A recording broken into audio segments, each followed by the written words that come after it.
Ladies and gentlemen, gather close to your screens because tonight we're peeling back the layers of one of America's most haunting secrets, a tale rooted in the misty forests of colonial Massachusetts, where the line between witch hunt hysteria and genuine supernatural emergence blurred into something terrifyingly real. It's the winter of 1692, in the frozen heart of Salem village, where accusations flew like snowflakes in a blizzard, and innocent lives were hanged on the gallows of fear. But what if I told you that amid the infamous witch trials, 4 newborn girls entered the world in a hidden attic, under circumstances so bizarre that historians have buried the evidence for centuries? These quadruplets didn't just survive the chaos. They developed powers that shattered every rule of human biology and the soul. Their descendants, they've been walking among us ever since, guarding abilities that could rewrite our understanding of intuition, empathy, and the human mind. This isn't some campfire ghost story. It's drawn from sealed family diaries, suppressed court records, and modern genetic studies that whisper of evolution's dark shortcuts. For over 300 years, this truth has been locked away, whispered only in shadowed corners. But now it's time to bring it into the light. Before we plunge into this spine-chilling saga that starts in the crucibles of America's earliest paranoia, I need to ask, are you ready to question everything you know about your own perceptions?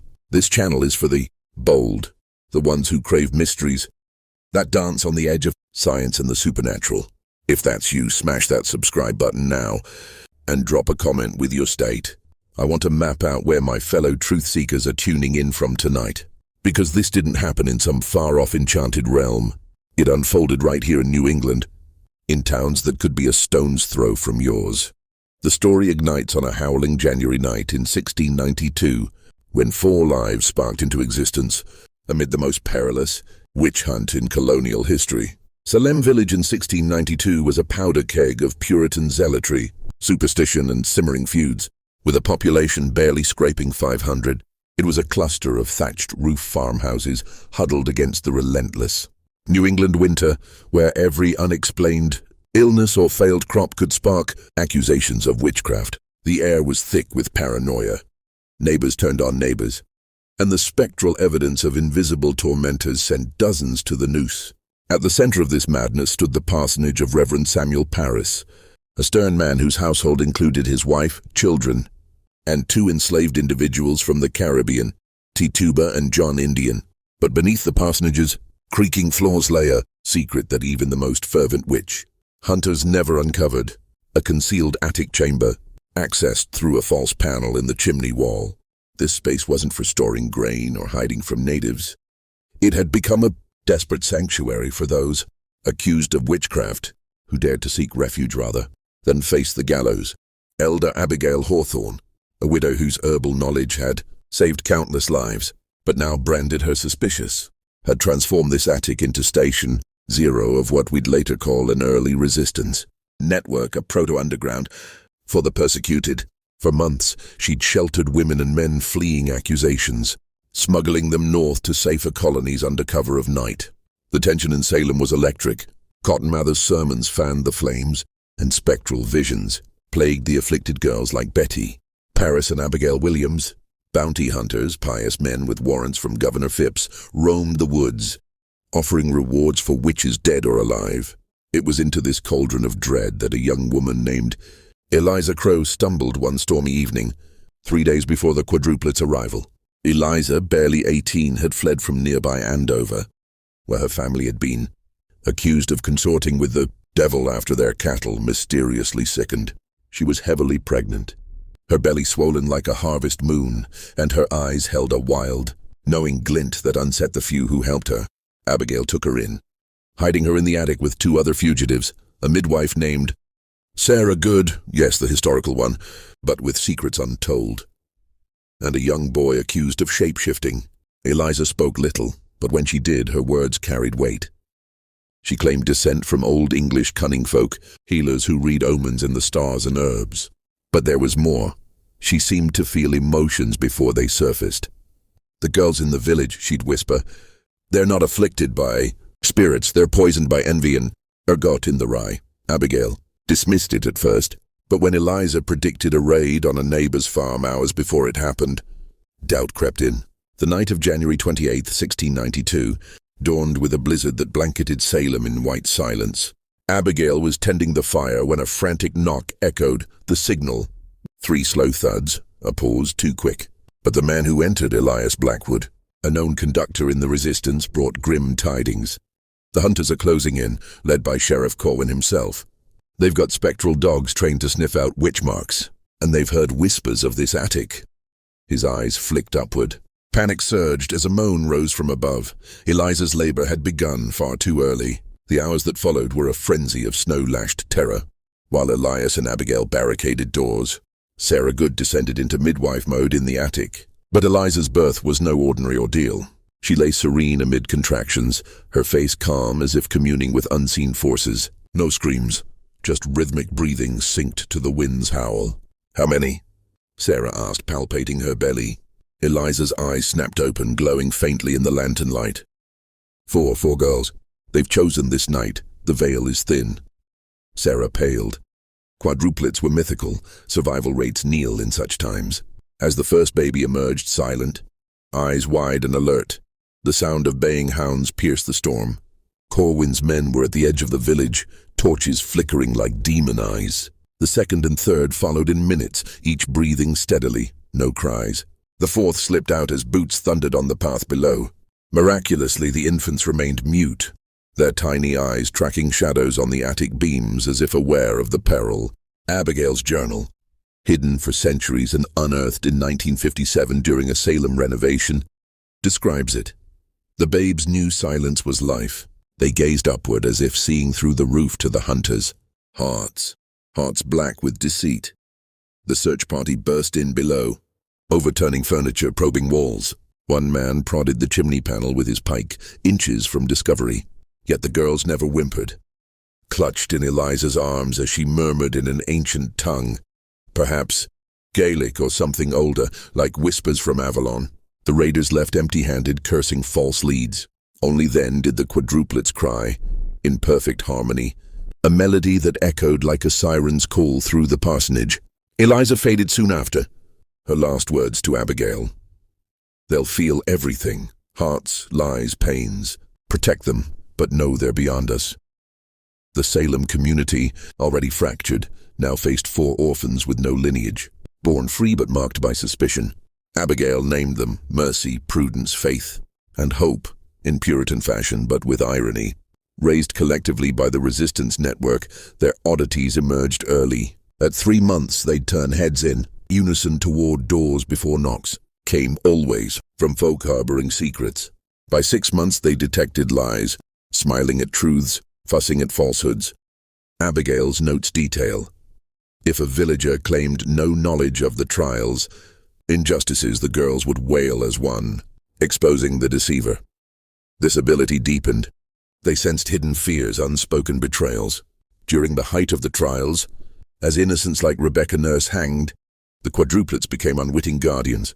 Fugitives sought Salem's attic, knowing the girls could vet trustworthiness. One night, a man posing as a refugee triggered their screams. He was a spy for Mather. Exposed, he fled, saving dozens. As the quadruplets vanished into Massachusetts, Wilds in 1697, their story didn't end, it mutated, spreading like roots through American soil. Fast forward to the chaos of the American Revolution, where their descendants surfaced in Philadelphia's underbelly. 1776, amid redcoat raids and patriot fervor, a woman named Lydia Hawthorne, great-granddaughter of Abigail, gave birth to twins in a hidden cellar beneath Independence Hall's shadow. These boys, Nathaniel and Benjamin, inherited amplified gifts, not just lie detection, but foresight of betrayals in battle.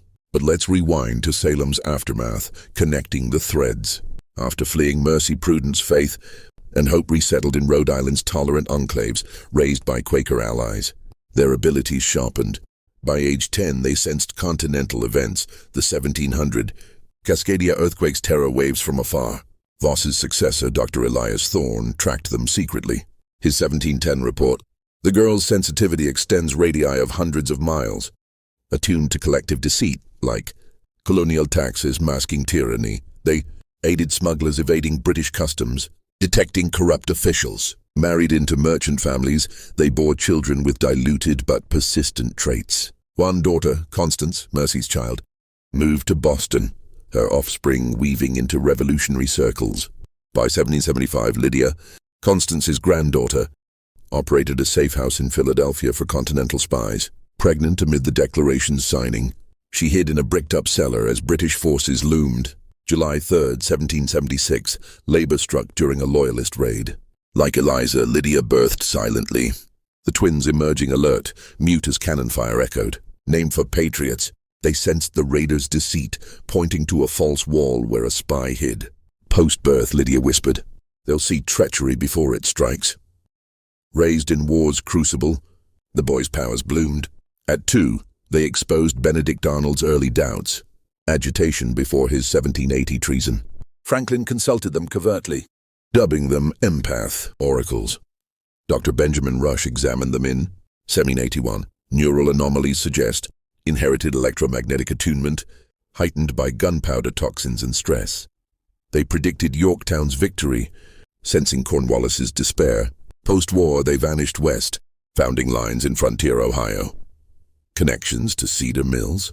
Whispers link them, perhaps intermarriages amplified traits. Modern DNA traces show clusters in U.S. heartlands, where intuitives solve cold cases instinctively.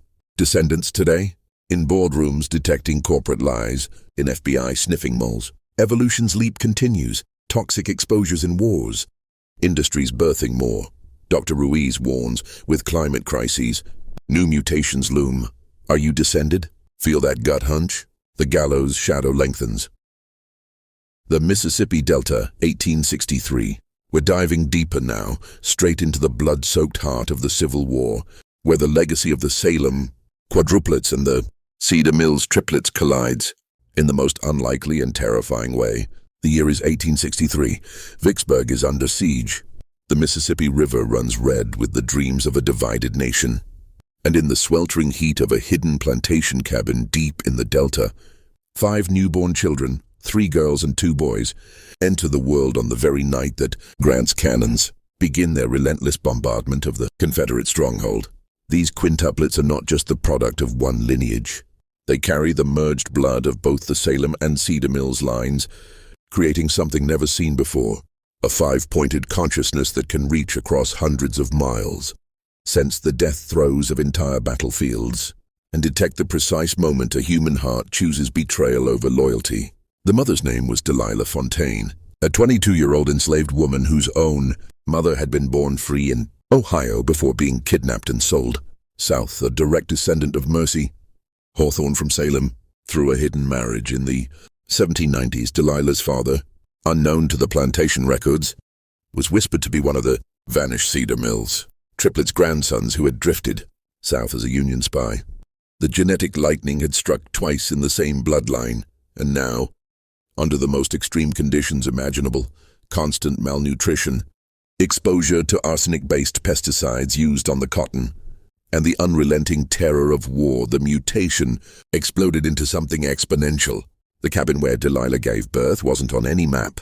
It sat on the edge of the Fontaine plantation, concealed by a thicket of cypress and Spanish moss, and had become a critical stop on the reverse Underground Railroad, a secret network helping Union sympathizers escape prisoners and contraband intelligence move through Confederate territory.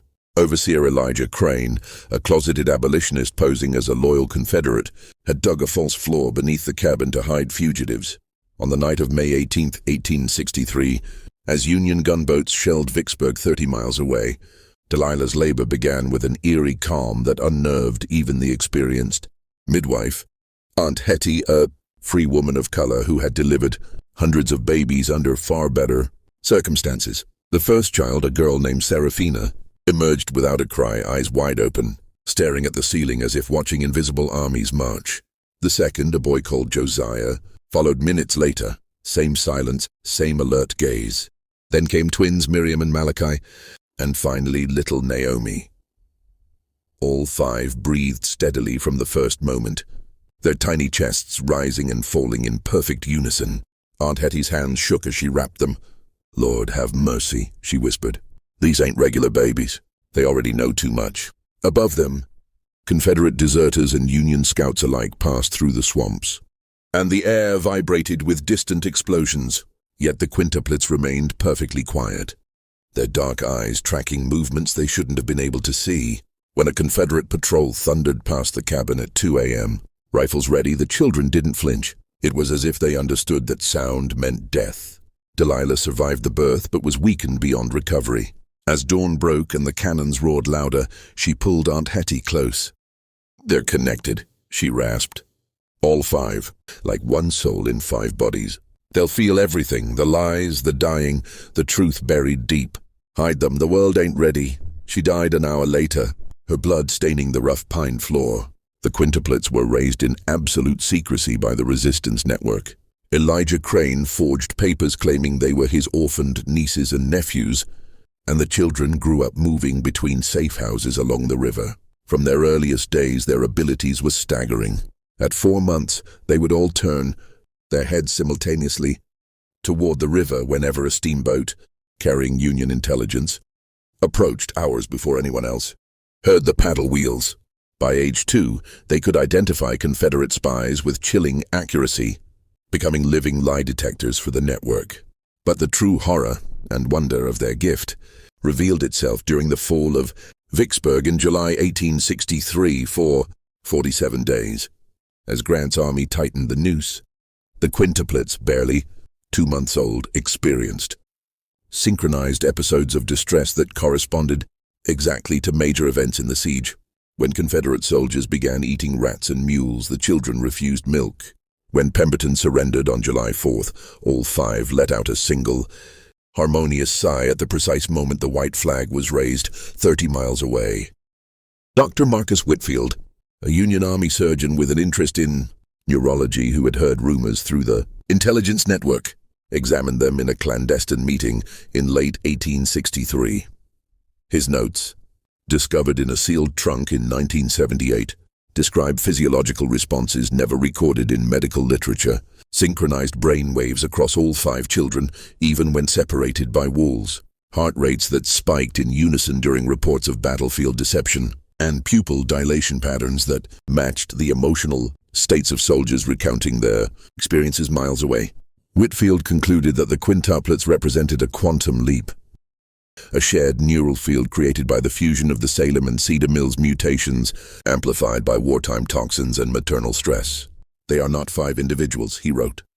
"They are a single distributed mind. What one perceives, all 5 know instantaneously." As the war ended, the quintuplets were smuggled north to Chicago, where they lived under assumed names. Their abilities grew more refined and more burdensome. By age 7, they could sense assassinations before they happened.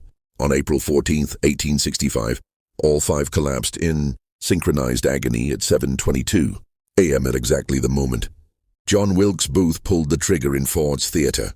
They recovered only after Lincoln's death was confirmed days later. The psychological toll was immense.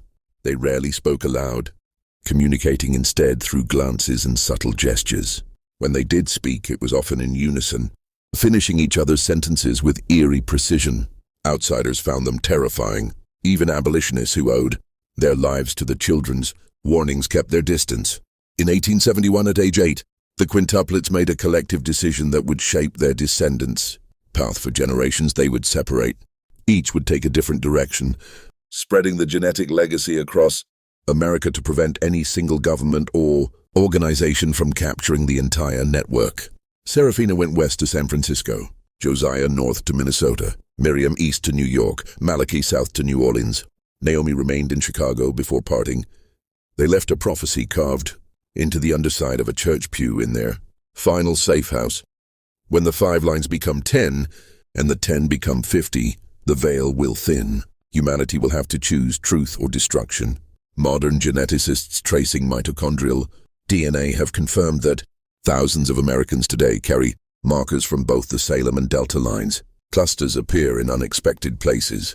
Law enforcement intuition specialists, hostage negotiators who just know when someone's lying, search and rescue volunteers who find missing children against all odds. And the most chilling part, the quintuplets' descendants have been quietly reuniting since the 1980s, drawn together by an inexplicable pull. Some report dreams of 5 children standing in a cotton field under cannon fire. Others wake with the taste of gunpowder in their mouths on July 4th. No matter where they are, the 5-pointed star is reforming, and it's watching. Oklahoma, May 1935. The story doesn't stop with the Civil War. It accelerates. Because extreme conditions don't just repeat history, they intensify it. And nothing in American history was more extreme than the Dust Bowl of the 1930s. In the spring of 1935, as black blizzards turned day into night across the Great Plains, 7 children, 4 boys and 3 girls, were born in a storm cellar near Guymon, Oklahoma, during the worst dust storm ever recorded. Black Sunday. April 14th. Their mother, Ruth Caldwell, was a direct descendant of both Naomi from the Delta quintuplets and Ezra from the Cedar Mills triplets, making these septuplets the most genetically loaded human beings yet born in this lineage. The convergence of bloodlines wasn't accidental. Since the quintuplets' separation in 1871, their descendants had been guided by subtle instincts, marrying people who felt right, moving to places that called to them. By the 1920s, families carrying the markers had begun, clustering in the southern plains without understanding why. Then the rain stopped, the soil blew away, and industrial pesticides poisoned what little remained. The perfect evolutionary crucible. Ruth's labor began as the storm hit. Her husband, Daniel, a failed wheat farmer turned relief worker, helped dig the cellar deeper with neighbors as winds reached 60 miles per hour. Visibility dropped to 0. Temperature plummeted 30 degrees in minutes. And in that suffocating darkness, as dust seeped through every crack, 7 babies were born in rapid succession. Like all their ancestors, they emerged silent. But this time, something new happened. As the storm raged above, the newborns' breathing synchronized not just with each other, but with the wind itself. When gusts peaked, their tiny chests expanded deeper. When lulls came, they exhaled in unison. The midwife, Mrs. Eula May Jenkins, later swore the dust seemed to part around the infants, as if repelled by an invisible field. Ruth survived, but was permanently weakened by silicosis from inhaled dust. Her dying words, recorded by Daniel: "They're the warning system. When the earth hurts, they'll feel it first. And when people lie about why it's hurting, they'll know." The septuplets, named Abraham, Bethel, Caleb, Deborah, Esther, Gideon, and Hannah, grew up in migrant camps and New Deal resettlement communities. Their abilities manifested earlier and stronger than any previous generation. At age 1, they could predict dust storms days in advance by becoming agitated and pointing west. Farmers learned to watch the children. If the 7 lined up facing the horizon with identical expressions, it was time to seal windows and bring in livestock. By age 3, their deception detection had evolved into something almost telepathic. They didn't just sense lies, they experienced the emotional residue of environmental exploitation. When government officials arrived, promising relief but planning to displace families for corporate farms, the children would collectively begin coughing blood-tinged dust that wasn't in the air. When genuine aid workers came, they'd fall peacefully asleep in unison. The most dramatic incident occurred in 1936 when a land speculator named Harlan Whitaker tried to buy out desperate farmers with fraudulent contracts. The septuplets, age 1, surrounded his car in the camp and began screaming in perfect 7-part harmony, a sound witnesses described as every warning siren in hell going off at a once. Whitaker fled, but not before the children pointed at his briefcase. When adults opened it later, they found forged deeds and evidence he'd been paying Dust Bowl photographers to exaggerate conditions for profit. Dr. Miriam Langford, a WPA researcher studying child development in relief camps who had secretly been tracking genetic anomalies since discovering Whitfield's Civil War papers, examined the septuplets in 1937. Her classified report to the Rockefeller Foundation, declassified in 1998, describes electromagnetic measurements that short-circuited her equipment when all 7 focused on the same object. Brainwave scans showed patterns resembling a single massive neural network distributed across 7 bodies. But Langford's most disturbing finding was environmental hypersensitivity. The children's abilities weren't just interpersonal, they extended to ecological deception. They reacted physically to soil erosion, chemical runoff, and corporate cover-ups of sustainable farming techniques. "These children," she wrote, Our evolution's response to industrial lies about nature. They feel the planet's pain when humans deny it. As World War II loomed, the septuplets, now 6 years old, began experiencing global events. On September 1st, 1939, all 7 awoke screaming at 4:45 a.m. Central Time, the exact moment Hitler invaded Poland. Throughout the war, they predicted major battles with terrifying accuracy, their distress corresponding to civilian casualties rather than military victories. In 1943, military intelligence caught wind of their existence. Agents arrived to recruit them for code breaking and spy detection. But the children had already sensed their approach. The night before the agents arrived, all 7 walked out of camp into a wheat field and vanished for 3 days. When they returned, they carried a message burned into a piece of tin with focused sunlight. We serve truth, not nations. The septuplets separated in 1950 at age 15, each taking a different path. Environmental science, journalism, intelligence, but only against ecological crimes, civil rights law, psychology, theology, and art. Their descendants today are found in climate activism, investigative reporting, and surprisingly high numbers in polygraph examination and forensic psychology. Genetic studies in the 21st century have identified the Dust Bowl marker, a specific epigenetic switch triggered by particulate inhalation and maternal stress that dramatically amplifies the original mutation. Current estimates suggest 0.3% of Americans now carry some version of the enhanced sensitivity, with highest concentrations in the Great Plains states. And here's where it gets current. Since 2019, descendants of all 4 major birth events, Salem, Cedar Mills, Delta, and Dust Bowl, have been experiencing synchronized dreams of gathering. The same date appears repeatedly February 23, 2030, the original Cedar Mills triplets' birth anniversary. Something is coming, and the watchers are waking up. Los Alamos, 1945. The story has been building across centuries, each generation of children born under greater pressure, carrying stronger abilities, spreading wider across America. But nothing, not the witch trials, not the Underground Railroad, not the Civil War, not even the Dust Bowl, prepared the world for what happened in the high desert of New Mexico in the summer of 1945. On July 16, 1945, at 5:29:45 a.m. Mountain War time, the first atomic bomb detonated at the Trinity test site in the Jornada del Muerto Desert, 32 miles away, in a secret maternity ward hidden beneath the Los Alamos laboratory complex. 9 newborn children, 5 girls and 4 boys, opened their eyes for the first time at the exact instant the sky turned brighter than 1,000 suns. Their mother was Dr. Evelyn Rosenthal, a brilliant Jewish physicist who had fled Nazi Germany in 1938 and become one of the few women working on the Manhattan Project's theoretical division. Evelyn was a 4th-generation descendant of both Serafina from the Delta quintuplets and Hannah from the Dust Bowl septuplets. She had married another descendant, a quiet cryptographer named Thomas Caldwell, whose lineage traced back to Caleb of the original Cedar Mills triplets. Their union wasn't random. Like so many before them, they had been drawn together by an inexplicable pull, a sense that their meeting was preordained. Evelyn's pregnancy had been kept secret even from most project leadership. She continued working until the day she went into labor, calculating neutron cross-sections while hiding her condition under loose lab coats. When her water broke on July 15th, she was quietly moved to the underground medical facility designed for radiation accident victims. No unexpected complications until the birth itself defied every medical expectation. The 9 children, named Aurora, Elias, Freya, Gabriel, Helena, Isaiah, Juno, Kai, and Leora, were born in under 20 minutes. Not one cried, not one made a sound.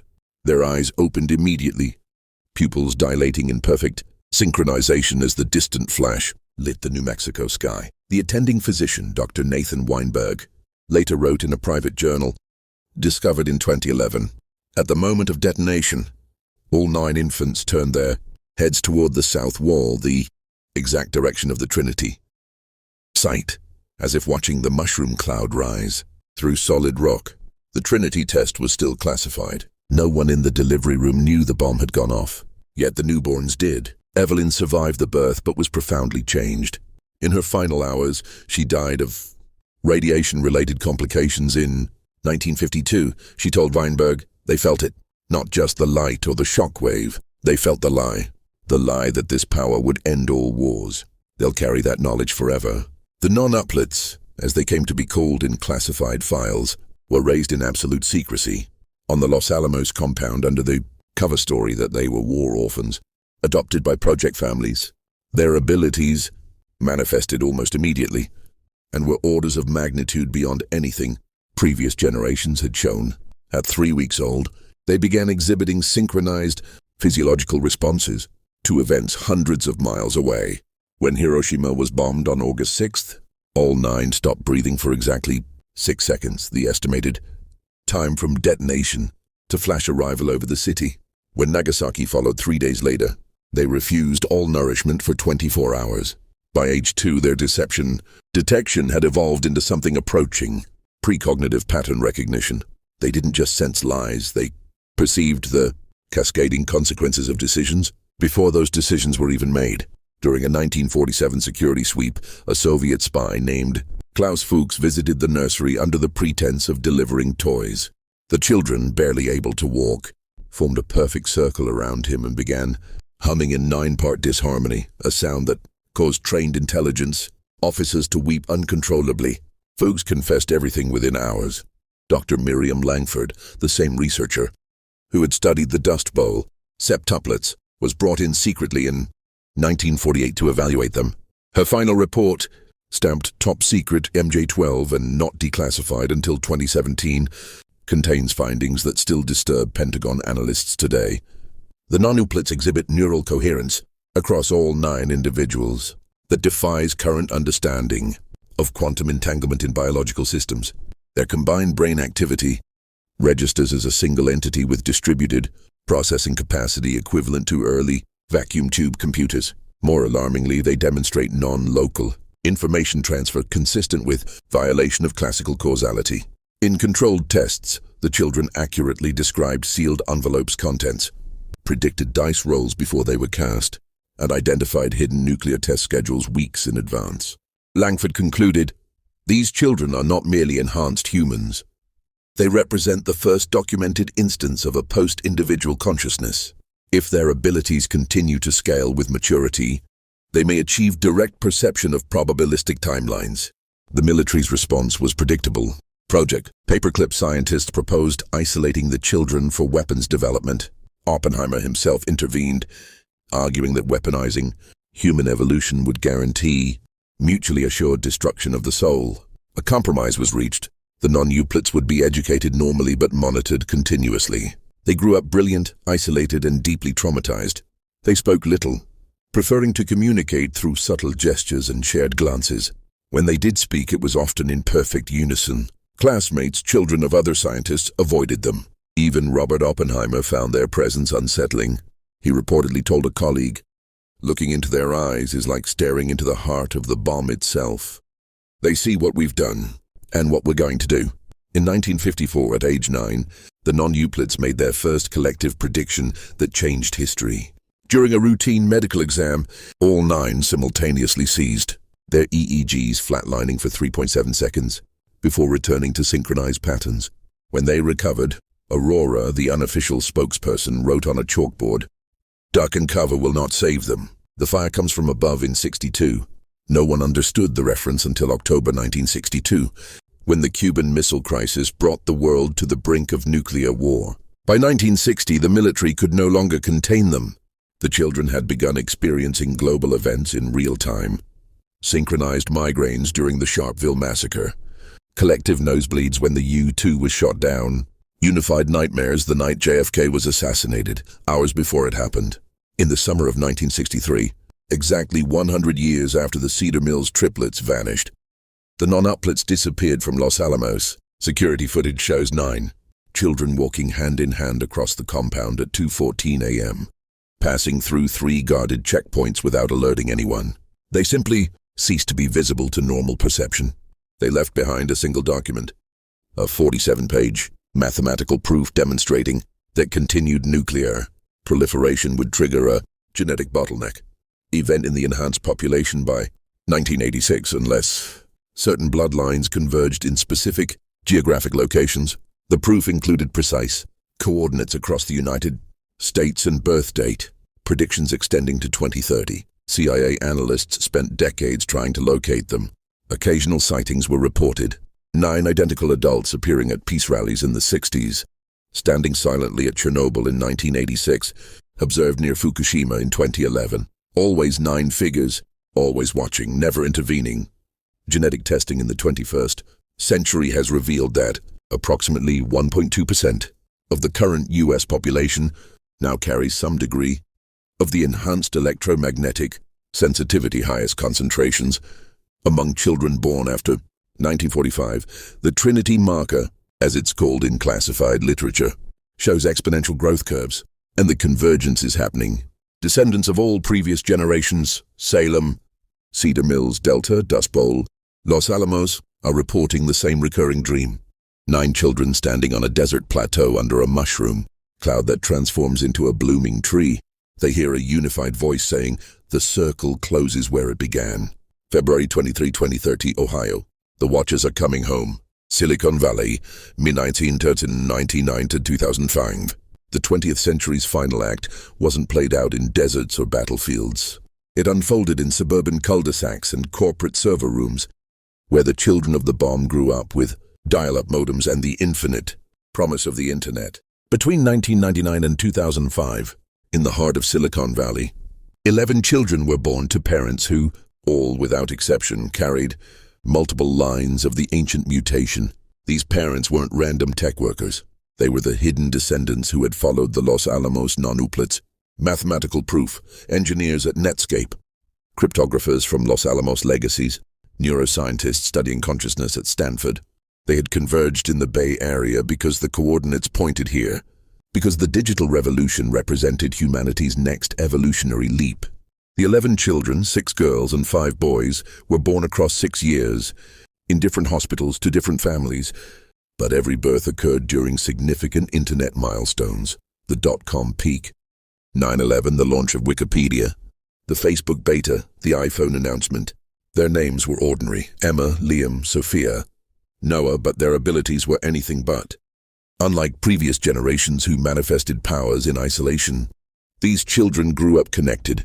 From toddlerhood, they communicated across distances without phones or computers. When one learned to read, all 11 suddenly could. When one experienced fear, the others comforted instinctively.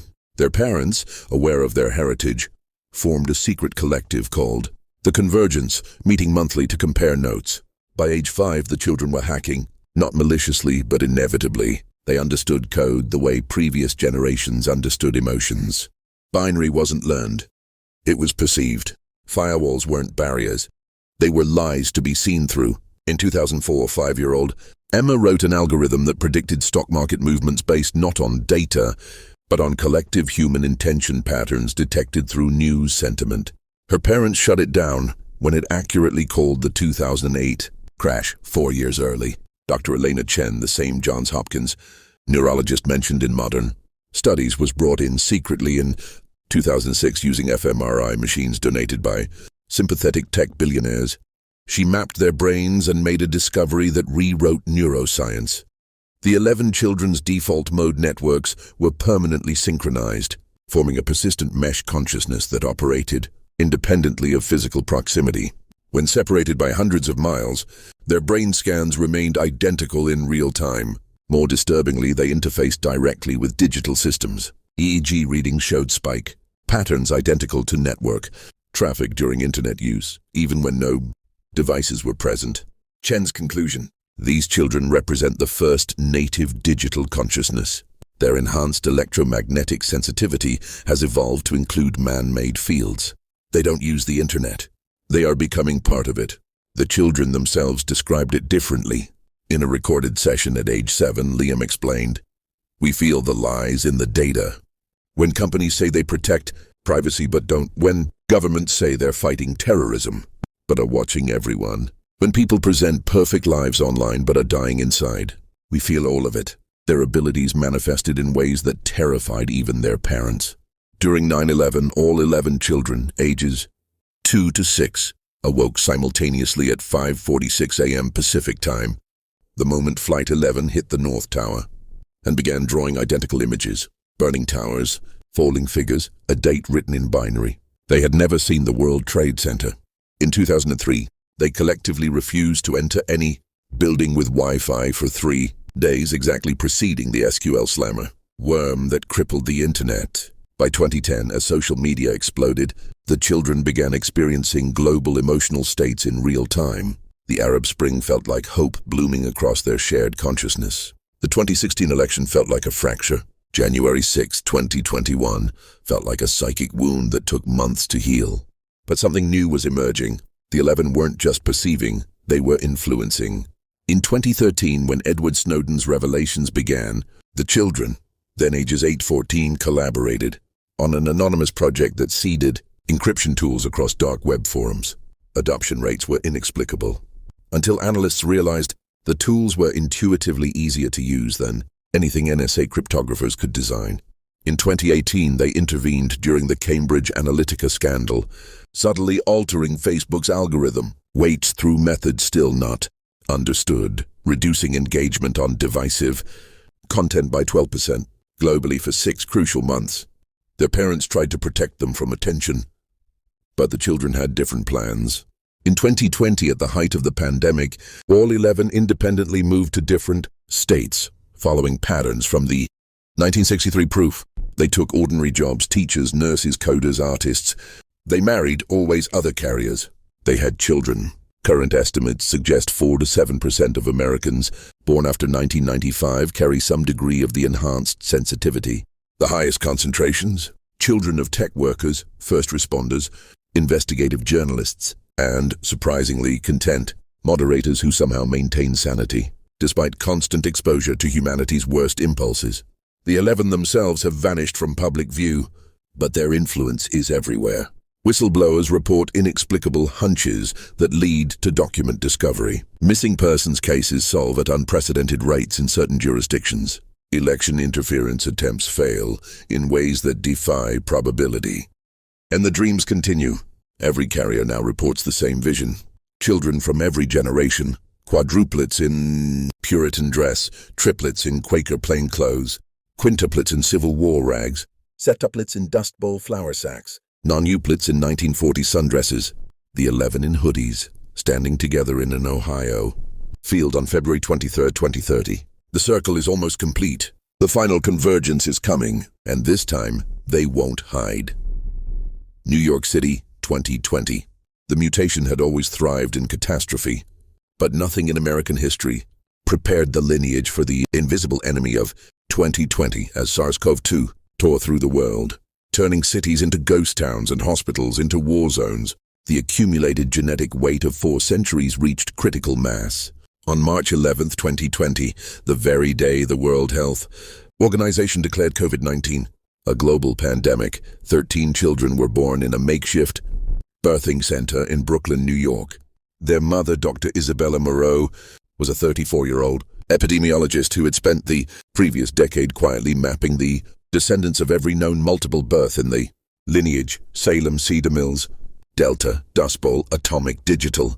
Isabella herself carried DNA from all 6 prior events. Her father, a direct descendant of Digital undecuplet. Grace, her mother, tracing to Atomic nonuplet Hero and Dust Bowl Bethel. She had been part of the underground Watcher network since childhood, a loose alliance of descendants who monitored global crises through their shared, intuitive channels. When the virus hit New York, Isabella was 8 months pregnant and working on the front lines at Elmhurst Hospital, the epicenter of the epicenter.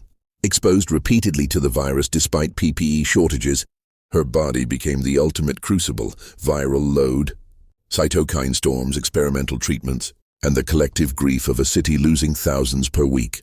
On March 11th, as refrigerated trucks lined up outside the hospital to store bodies, her water broke during a 16-hour shift. The birth took place not in the overwhelmed hospital, but in a converted brownstone in Bushwick, run by a collective of midwives who had been preparing for exactly this moment. The dedecamuplets, 7 girls and 6 boys, arrived in rapid succession over 4 hours, each one silent, each one breathing in perfect synchronization with the others and, eerily, with the rhythm of the city's ambulance sirens wailing outside.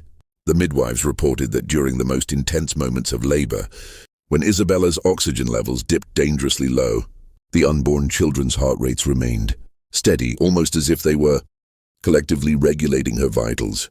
When the final baby emerged at 11:11 p.m., all 13 let out a single, unified exhale that fogged the windows of the birthing room. Despite the heat being off, Isabella survived the birth but was left with permanent lung scarring. In the days that followed, as ventilators screamed in hospitals across the borough, she whispered to the midwives and the watcher elders who had gathered.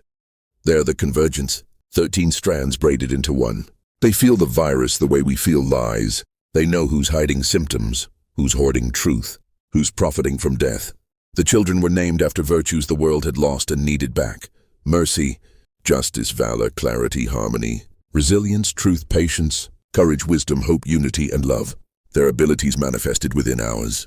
On March 13th, as Governor Cuomo announced the state's first lockdown measures, all 13 infants turned their heads simultaneously toward Manhattan and began a low, rhythmic humming, the exact frequency later measured as matching the dominant vibration of ventilator machines across New York City ICUs. By 1 month old, they could sense infection before symptoms appeared.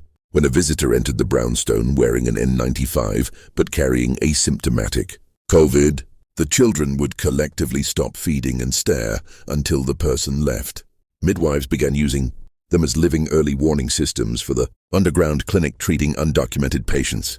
The most astonishing development came in April 2020, during New York's deadliest week.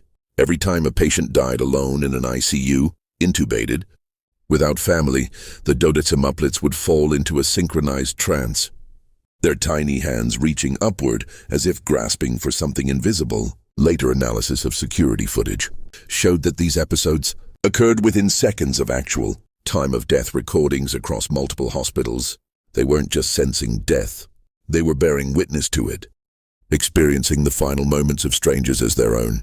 Dr. Liam Chen, a neuroimmunologist at Mount Sinai, who had been secretly collaborating with the Watcher network since discovering Patel's digital age papers, examined the children in May 2020 under cover of chaos. His findings, encrypted and distributed across the network, revealed something unprecedented. The 13 children's immune systems were producing antibodies, not just to SARS-CoV-2, but to multiple coronaviruses simultaneously, as if their bodies had preemptively learned from the global experience of infection. More disturbingly, their neural networks showed evidence of quantum coherence extending beyond their physical bodies. Chen's instruments detected synchronized brainwave patterns matching those of critically ill patients miles away, suggesting the children were forming temporary neural bridges with the dying, absorbing their final thoughts, fears, and truths. They are the pandemic's memory, Chen wrote. Evolution's way of ensuring humanity never forgets what we did to each other and what we failed to do. As vaccines rolled out in 2021, the dodecimuplets, barely toddlers, began exhibiting predictive abilities about variants. In November 2021, they collectively refused to sleep for 3 days, pointing southeast toward South Africa. Omicron was officially identified a week later. The psychological cost was devastating. The children rarely cried individually. When one felt pain, all 13 experienced it. They developed a private language of micro-expressions and sub-vocalizations that conveyed entire pandemic timelines in seconds. Outsiders, even loving caregivers, found their presence overwhelming. The constant sensation of being gently but relentlessly scanned for truth. In 2023, as the WHO declared the emergency phase over while long COVID ravaged millions, the dodecimuplets, age 3, made their first collective statement. Speaking in perfect unison through the eldest, Mercy, they addressed the Watcher Council. We have felt every lie. The downplayed risks, the hoarded masks, the false recoveries, the abandoned, disabled. We carry it all. When the time comes, we will speak for those who couldn't. That same year, intelligence agencies began noticing anomalies. Anonymous data leaks exposing pharmaceutical price gouging, government cover-ups of airborne transmission evidence, and nursing home death undercounts, all traceable to patterns the dodecimuplets seemed to influence through their extended network of Descendants. The children scattered in late 2024, each taken by trusted families to different continents. North America, Europe, Africa, Asia, South America, Australia. Their separation was strategic the first time a multiple birth had chosen global distribution from infancy. But before leaving, they left a message etched into the brownstone's foundation, visible only under blacklight. 13 became one.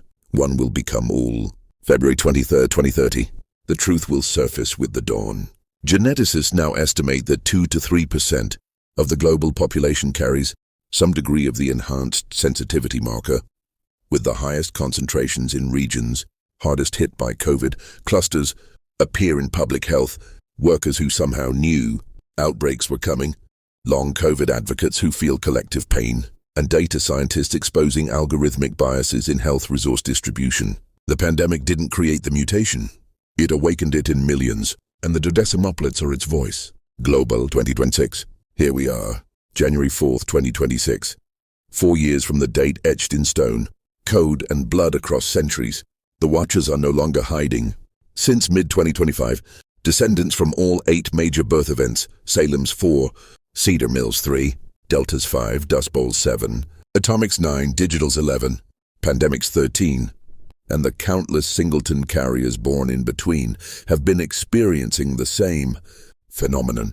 A persistent internal countdown, not a voice, not a vision, a feeling, like a second heartbeat ticking down to February 23, 2030. The number isn't random. It's the 174th anniversary of the Cedar Mills triplets' birth, the first documented case. But now it's become something more.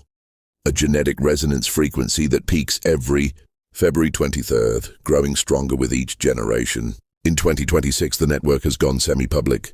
They don't call themselves psychics or mutants. They call themselves the Resonance Collective.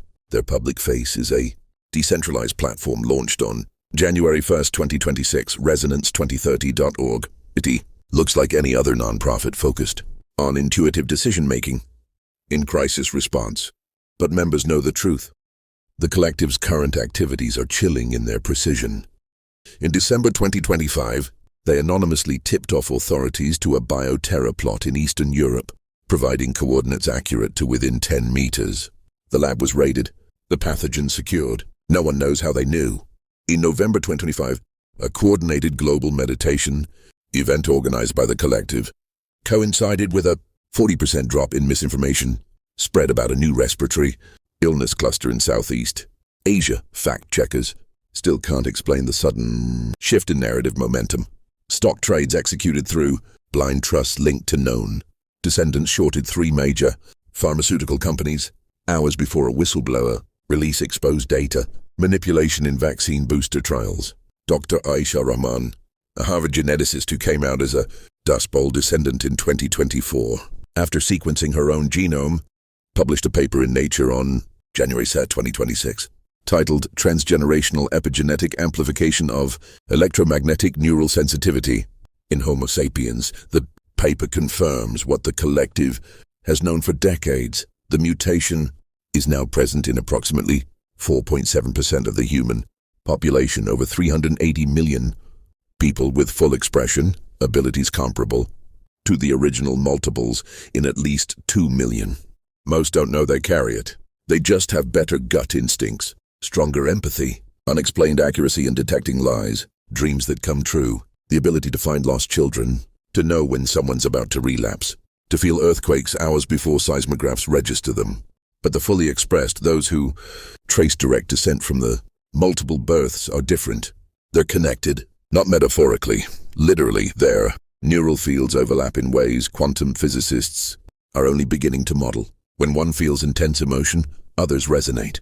When 10,000 focus on the same intention, reality seems to shift. And on February 23, 2030, the collective believes every carrier, aware or unaware, will experience a synchronization event, a global resonance peak.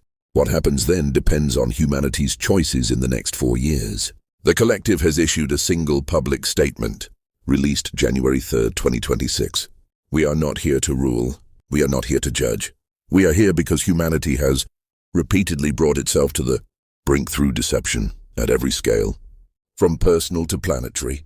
Our ancestors were born in the worst moments of American history so that we could remember the cost of those deceptions. In 2030, the veil between truth and lie will thin for everyone. Some will welcome it. Some will fight it. We are preparing safe harbors for those who choose truth. We are watching those who choose power over honesty. The convergence is coming. How it unfolds is still being written. Satellite imagery from December 2025 shows unusual gatherings. Circles of people holding hands in Ohio, fields near the old Cedar Mills site, in Salem's historic districts, in Mississippi Delta cotton fields, in Oklahoma Dust Bowl towns, in Hiroshima's Peace Park, in Palo Alto server farms, in Brooklyn brownstones, all on the same night, all facing the same direction, all humming the same frequency. The children of catastrophe are gathering, and in 4 years, they will speak with one voice. The question isn't whether you believe in them. The question is, when the resonance hits, which side of truth will you be standing on? February 22, 2030. It's the eve of the convergence. February 22, 2030. The world feels different. Across the globe, millions wake with the same inexplicable sensation. A low-frequency hum in their chests, like a second heartbeat sinking to something ancient and vast. News outlets report unexplained spikes in global empathy, random acts of kindness surging, violent crime dipping overnight. Hospitals note synchronized vital signs among unrelated patients. Seismographs register no earthquakes, yet the Earth itself seems to vibrate at 783 Hz, the Schumann resonance peaking at levels not seen since records began. In the quiet fields near the long-abandoned Cedar Mills Meeting House in southeastern Ohio, a circle forms, not organized through emails or apps, but drawn by instinct. Hundreds arrive, descendants of the original triplets, carrying faint echoes of their ancestors' electromagnetic sensitivity. Some drive from nearby states, others fly in from across the country, compelled by dreams of 3 silent boys born in a basement storm. They stand in silence, hands linked, facing the exact spot where the Quaker trapdoor once hid freedom. Seekers and 3 extraordinary lives. Similar circles manifest worldwide. In Salem's historic woods, 4 descendants channel the quadruplets' ecological intuition, feeling the planet's pain as their own. In the Mississippi Delta, 5 sense the lingering scars of betrayal and siege. Dust Bowl survivors' kin gather in Oklahoma plains, tasting phantom dust on the wind. Atomic descendants in San Francisco feel phantom radiation burns fade into light. Digital heirs in Silicon Valley report their devices glitching in harmonious patterns. Screens displaying unprompted messages, resonance achieved. In Brooklyn, 13 young adults, direct offspring of the pandemic dodecimplets, hold vigil in the old brownstone birthing center. They don't speak. They don't need to. Their shared consciousness pulses with the collective grief and hope of a world that endured isolation, loss, and rebirth through crisis. The Resonance Collective's platform, Resonance2030.org, launched quietly in 2026 as a hub for intuitive crisis response, goes dark at midnight. No announcement, just a single page. A live global map dotted with pulsing nodes, every known carrier, aware or not, lighting up in real time. Over 400 million points. The map forms a perfect web, overlaying ancient ley lines and modern power grids alike. Governments scramble. Intelligence agencies that have monitored the lineage since the Civil War activate contingency plans.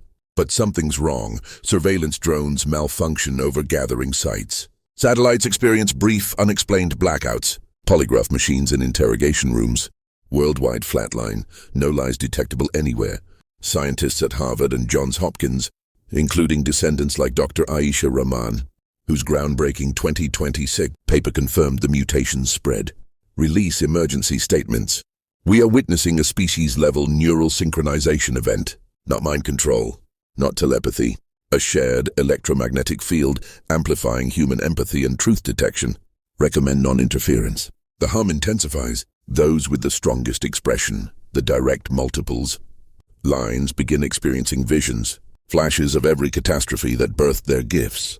Salem's gallows, Cedar Mills' basement silence, Vicksburg's cannon fire, Black Sunday's choking dust, Hiroshima's shadow, 9/11's falling towers, empty pandemic streets. But the visions aren't just pain, they're lessons. Every lie exposed, every betrayal foreseen, every act of quiet courage that saved lives in the shadows. As midnight approaches, the circles begin to hum in unison. Not voices, pure frequency. The same tone Ruth whispered to her newborns in 1856, the flowing language of water over stones. The world holds its breath.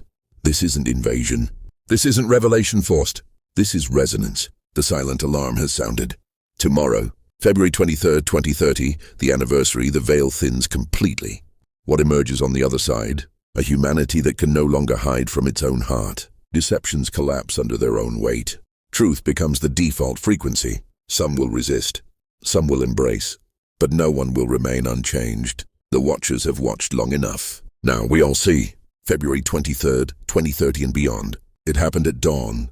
February 23rd, 2030. Exactly 174 years since 3 boys drew their first silent breath in a hidden Ohio basement. The hum crested, not audible to most but felt in every cell. A global wave of clarity washed over humanity, like waking from a long, collective dream filled with half-truths and hidden motives. In that moment, the mutation fully expressed. Not in the few thousand direct descendants, but in the hundreds of millions carrying dormant markers, awakened by generations of accumulated stress, toxins, and crises. People didn't gain mind-reading superpowers overnight. No floating cities or telekinetic battles. Instead, something subtler and far more profound. An inability to sustain deliberate deception without physical discomfort. Lies tasted bitter. Hidden intentions felt like static in the nervous system. Empathy became involuntary, feeling others' pain as acutely as one's own. The world changed in hours. Stock markets froze as insider trading became impossible to conceal. Traders physically recoiled from fraudulent orders. Political press conferences turned chaotic as representatives gagged on prepared falsehoods, defaulting to raw honesty. Social media algorithms, designed for outrage farming, collapsed under waves of genuine connection. In war zones, soldiers lowered weapons, overwhelmed by the visceral reality of their enemies' fear and humanity. Ceasefires emerged organically, not from negotiations, but from shared resonance. The Resonance Collective, now revealed as a stewardship, council of elder descendants from all lineages, broadcast a single message across every frequency. We did not cause this. We were born to remember it was possible. Your ancestors survived catastrophes so you could evolve beyond them. This is not the end of privacy. This is the end of exploitative secrecy. Choose truth. Choose connection. Choose the next step together. They called the newly awakened resonance. Not a superior race, but humanity's next iteration, equipped with the sensory tools to navigate a world too complex for old patterns of division and deceit. The transition wasn't painless. Institutions built on opacity crumbled. Corrupt systems exposed themselves faster than they could adapt. Mental health crises spiked as people confronted buried traumas collectively felt. But healing followed swiftly. Therapy became communal resonance circles. Justice systems shifted from punishment to restorative truth-telling. Economies reoriented around transparent, sustainable value. By 2035, global conflicts had plummeted. Climate action accelerated, not through mandates, but through shared feeling of the planet's distress. Innovation exploded in empathic technologies. Neural interfaces for genuine communication, biofeedback systems for emotional regulation, ecological sensors mirroring the Dust Bowl gift. The original sites became sanctuaries. Cedar Mills restored as a global resonance center. Salem's Woods, a school for ecological intuition. The Delta Fields museums of unbreakable spirit.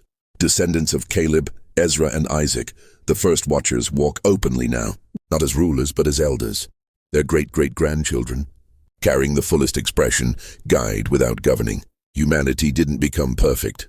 We became honest. The boys who stayed silent to survive slave catchers ensured their descendants would live in a world where silence was no longer required for safety, where truth wasn't a weapon but the foundation.